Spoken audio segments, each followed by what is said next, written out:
Hello friends, welcome to YouTube channel smart class. तो दोस्तों, आज हम लोग क्लास 10th का बेहद ही शानदार क्वेश्चन जो कि 5 नंबर में क्वेश्चन पूछता है और पूछेगा तो 5 नंबर में ही पूछेगा। क्वेश्चन क्या कह रहा है उस क्वेश्चन के अनुसार पूछेगा। क्वेश्चन बोल रहा था विद्युत जनित्र के बारे में। तो विद्युत जनित्र से क्वेश्चन तो एकदम बनता ही है कि ये क्वेश्चन फिजिक्स का है और ये क्वेश्चन जब भी आएगा तो 6 मार्क्स में, क्योंकि फिजिक्स का लॉन्ग आंसर क्वेश्चन 6 मार्क्स का आता है। तो ये आपका 6 नंबर में ही आएगा, तो ध्यान से इसको समझिएगा। कह रहा है विद्युत जनित्र से आप क्या समझते हैं। पहला ये हो गया, इसके सिद्धांत, संरचना यानी बनावट भी वहां लिख सकता है और क्रिया विधि का वर्णन करें। टोटल ये आपका इस प्रकार से क्वेश्चन रहेगा। तो इसका आंसर भी बहुत बड़ा होना चाहिए, क्योंकि पूरा इसमें 3-4 क्वेश्चन कंबाइन करके पूछ रहा है। ठीक है, तो क्वेश्चन के अनुसार हम लोग इसको समझने की कोशिश करते हैं। बोल रहा है विद्युत जनित्र एक ऐसी युक्ति है। जनरेटर क्या है? जनित्र मतलब जनरेटर को जनित्र कहते हैं।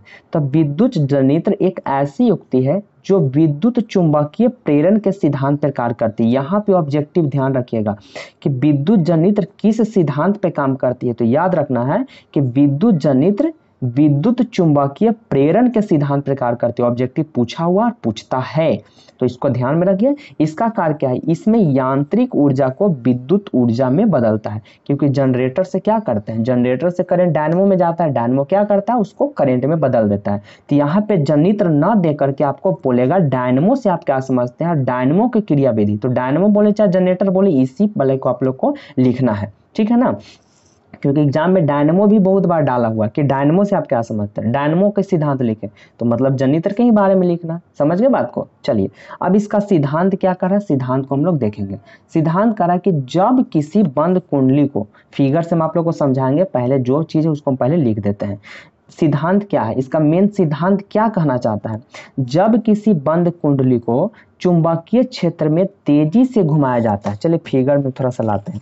जब किसी बंद कुंडली को, यहाँ पे ये देखिए, ये आपका दोनों तरफ मैग्नेट लगा हो, एक आपका नॉर्थ पोल, एक आपका साउथ पोल, यानी कि एक उत्तरी ध्रुव, एक हो गया दक्षिणी ध्रुव, और इसके बीच में जो आर्मेचर लगा हुआ है, इसी को बोलते हैं हम लोग आर्मेचर। जब इसको घुमाते हैं, ठीक है ना, ये क्या कह रहा है, जब इसको घुमाते हैं, ये आर्मेचर जब घूमने लगेगा तो उसमें गुजरने वाले चुंबकीय फ्लक्स में लगातार परिवर्तन होगा, जिसके कारण कुंडली में वैद्युत धारा प्रेरित होगी।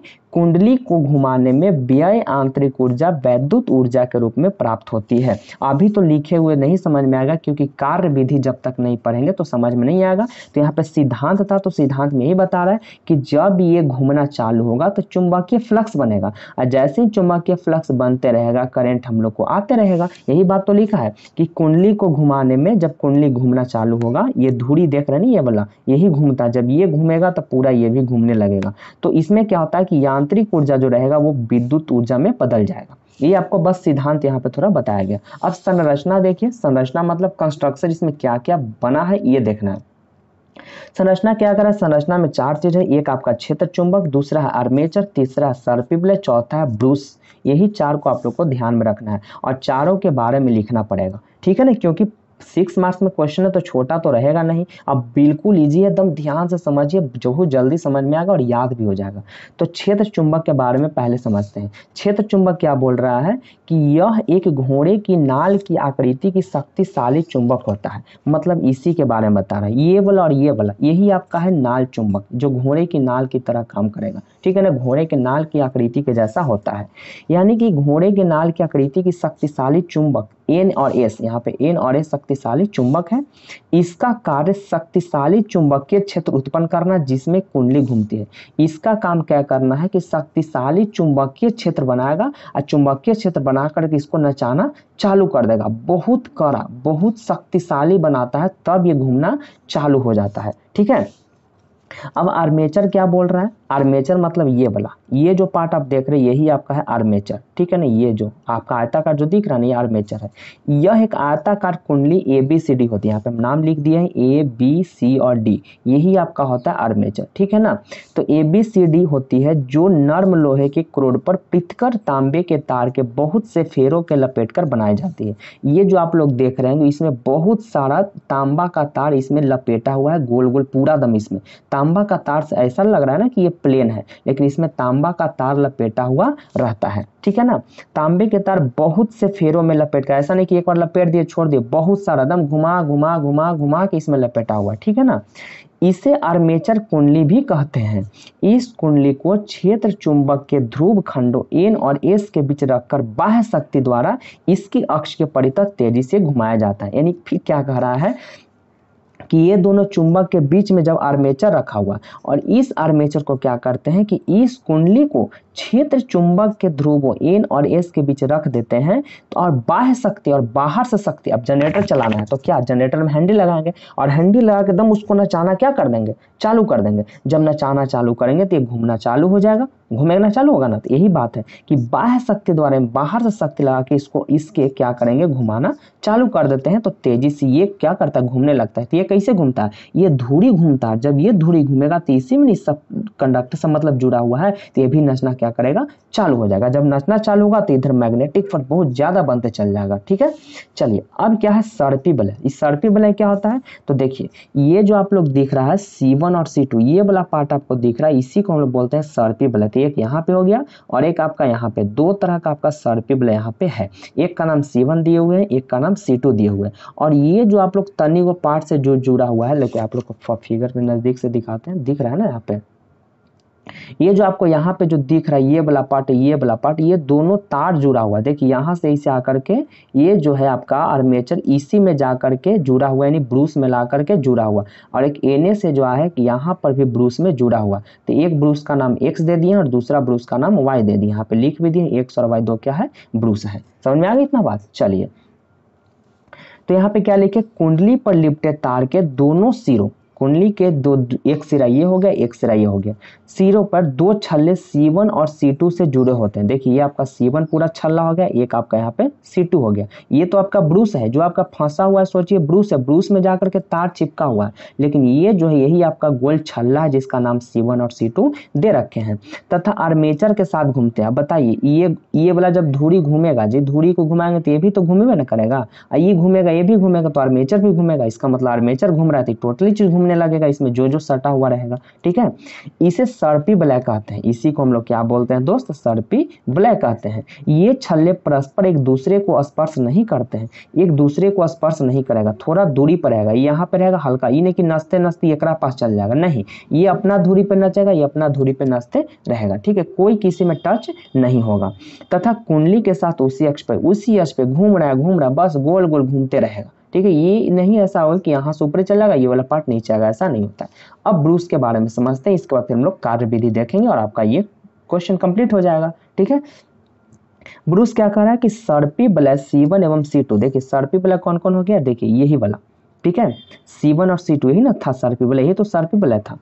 तो सर्पी वलय तो अभी समझाए दिए, लेकिन ब्रूस के बारे में बता रहे हैं। तो सर्पी वलय आता है, यही आपका सर्पी वलय है, C1 तथा C2। जो क्या चीज का बना होता है, जो सर्पी वलय ये जो होता है आपका ग्रेफाइट का बना होता है। ठीक है ना, ग्रेफाइट का ध्यान रखिएगा, ग्रेफाइट की बनी होती है, जो दो ग्रेफाइट की बनी दो ब्रूसों X तथा Y को स्पर्श करते रहते हैं। देखिए ये वाला जो है जाकर के यहाँ पे ब्रूस में जाकर के चिपका हुआ है, एक जाकर के इसमें चिपका हुआ है। ठीक है ना, ब्रूस में क्या है, चिपका हुआ है, तथा छल्ले इन ब्रूसों के नीचे फिसलते घूमते हैं। ये क्या करता है, जब नचेगा तो ये गोल क्या रहता है, एक तरह से बैठा हुआ उस पर, ये नीचे का एकदम स्लिप एक पे करते रहेगा, ये घूमेगा, ये घूम रहा है और ये अस्थाई रहेगा, ये स्थायी रहेगा, दोनों घूम रहा है तो अंदर अंदर ही क्या करेगा, स्लीपिंग रहेगा, मतलब ये क्या बोलते, फिसलते रहता है। ठीक है, इन ब्रूसों का संबंध उन बाह्य परिपथ से कर देते हैं जिसमें विद्युत धारा भेजनी होती है, और नचते नचते फिर क्या करता है, करंट इसके थ्रू फिर बाहर निकालना चालू कर देता है। अब इसको हम लोग देख लेते हैं कार्य विधि। अब कार्य विधि के अनुसार हम लोग देखेंगे, ये आपका बस अभी इतना साव बचा हुआ, बस कार्य विधि के हो जाएगा, उसके बाद आपका खत्म हो जाएगा। कार्य विधि क्या कर रहा है कि जब आर्मेचर को दो शक्तिशाली चुंबकों के ध्रुवों के बीच घुमाया जाता है। अब देखिए ये आर्मेचर, यही ना आपका आर्मेचर है, जब ये आर्मेचर को दोनों चुंबक के बीच में घुमाएंगे तो घुमाते हैं तो दोनों वलय घूमने लगते हैं। अब बताइए ये घूमेगा तो ये वलय रुकेगा जी, ये भी तो घूमेगा ना, तो ये भी क्या करता है, घूमने लगता है। दोनों वलय घूमने लगते हैं, लेकिन दोनों वलय कार्बन ब्रूसे के समीप आ जाते हैं और कुंडली में गति होने से जब, हाँ देखिए अब यहाँ पे क्या कर रहा है, अब यहाँ पे क्या कर रहा है, कुंडली में गति होने से जब ए बी भुजा ऊपर तथा सी डी भुजा नीचे होती है, जैसे अब ई वाला नचेगा, अब ये घूमना चालू होगा, तो बताइए ये सी डी जो है इधर आएगा, ए बी ऊपर की ओर ऐसे जाएगा, फिर ये नीचे की ओर जाएगा, फिर ऐसे जाएगा, मतलब बिल्कुल इस पर ऊपर आया फिर ऐसे घूमेगा, फिर घूमेगा कहाँ चल जाएगा, नीचे चल जाएगा। तो वही बोल रहा है कि जब ए बी, मतलब ये वाला पार्ट क्या, जब ए बी भुजा ऊपर जाएगी, जब ए बी भुजा ऐसे जाएगा ऊपर, तो सी डी कहाँ चला जाएगा, नीचे जाएगा ना, क्योंकि अभी इधर है, तो ई जब ऊपर चलेगा तो कहाँ चलेगा, नीचे। तब भुजा सी डी नीचे की ओर जाएगी, तो आर्मेचर में धारा दिशा ए से बी की ओर, तो दिशा किधर बहेगी, ए से बी की ओर। देखिए इधर से इधर धारा इसे बहते चल जाएगा, ऐसे बिल्कुल इस प्रकार से धारा बहते चला जाएगा, ए से बी तथा सी से डी की ओर होती चली जाती है। जब आर्मेचर की भुजा सी डी ऊपर, अब इस सी डी तो अभी नीचे था, अब इस सी डी घूमेगा तो सी डी एक समय तो ऊपर आएगा ना जी, क्योंकि ऐसे ऐसे घूम रहा है, तो ऐसा थोड़ी कि खाली ए बी ऊपर आएगा, कभी ए बी ऊपर तो कभी सी डी ऊपर, ए बी नीचे तो कभी सी डी नीचे। तो जब आर्मेचर की भुजा सी डी, ये वाला सी डी क्या है, ऊपर जब जाएगा, ये ऊपर चढ़ेगा, तो ए बी कहाँ हो जाएगी, नीचे हो जाएगी।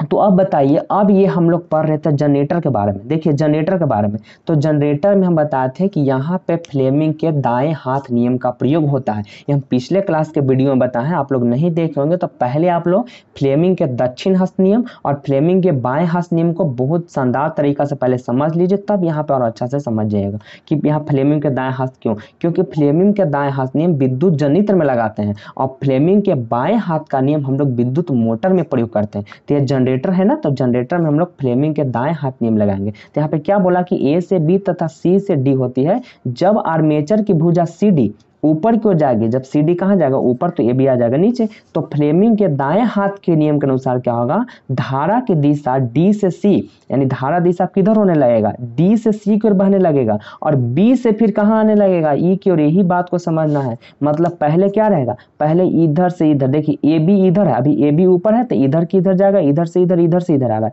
जैसे ही सी डी ऊपर चल जाएगा, जब सी डी ऊपर चल जाएगा और ए बी नीचे आ जाएगा, तो फिर जब सी डी जैसे ही ऊपर जाएगा तो यहाँ धारा उल्टा बहने लगेगा। यही बात आप लोगों को समझना है दोस्त। ए बी इधर है, तो ए बी इधर है, तो ए से बी की ओर जा रहा है, फिर सी की ओर जा रहा है, फिर डी की ओर जा रहा है। जैसे ही सी डी ऊपर जाएगा, तो सी डी ऊपर चला जाएगा तो धारा उल्टा बहने लगेगा, मतलब धारा डी से सी की ओर बहेगा और फिर बी से ए की ओर बहने लगेगा। किसके अनुसार, फ्लेमिंग के दाएं हाथ नियम के अनुसार। तो इस प्रकार क्या होता है, एक घूर्णन में धारा की दिशा दो बार होती है। एक बार जो घूमेगा तो धारा की दिशा दो बार डायरेक्शन को बताएगा, ठीक है ना। क्योंकि देखिए एक बार तो ए बी से धारा निकल रहा है, एक बार सी डी से, क्योंकि ए बी है तो ए इधर बी इधर जा रहा है। और जब सी डी ऊपर जाएगा तो सी डी, क्योंकि आधा काम ही हुआ, आधा काम से ए बी धारा निकाल दिया, और सी डी आधा काम करेगा तो सी डी तो उल्टा धारा निकालेगा। तो एक बार पूरा घूमने में, जैसे ही एक बार घूमेगा तो वहां पे धारा क्या बन जाएगा, दो बन जाएगा, क्योंकि एक धारा ए बी द्वारा, एक धारा सी डी द्वारा। ए से बी तक जाएगा क्योंकि ए बी इधर है, सी से डी, और सी डी जैसे ऊपर आएगा तो डी से सी की ओर बहने लगेगा, ठीक है। तो इस प्रकार क्या होता है कि एक घूर्णन में धारा की दिशा दो बार बदलने लगती है, समझ में आ गया। और प्रत्यावर्ती धारा उत्पन्न होने लगती है, यहाँ पे करंट हम लोग का उत्पन्न होने लगता है, और जनरेटर से डायनामो के थ्रू हम लोग करंट को ले लेते हैं। तो दोस्तों वीडियो कैसी लगी, अगर वीडियो अच्छी लगी तो वीडियो को जरूर लाइक कर दीजिएगा, और चैनल पे पहली बार तो इसको सब्सक्राइब भी जरूर कर लीजिएगा। धन्यवाद।